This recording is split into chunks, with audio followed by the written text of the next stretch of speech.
मैं सियासी कारकुन हूँ। 1993 में मैंने जेल काटी।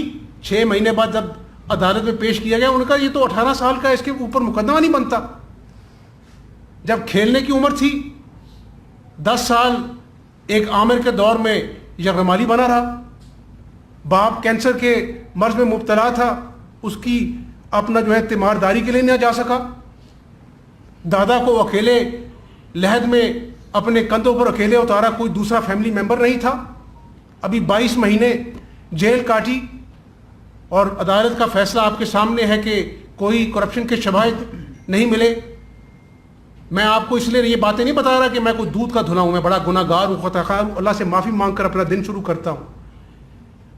लेकिन जब मुझे ये पता लगा कि आईजी को और चीफ सेक्रेटरी को पेश किया जाए हुजूर वाला की अदालत में, उसके बाद सोचा जाएगा कि 12 करोड़ अवाम के किस्मत का जो फैसला है, जो मजदूर, क्लर्क, बेरोज़गार, दिहाड़ीदार इंतज़ार कर रहा था कि बजट में मेरे लिए क्या अपना जो है ठंडे हवा का झोंका है, उसका फैसला बाद में करेगा, पहले आईजी और चीफ सेक्रेटरी को पेश किया जाए।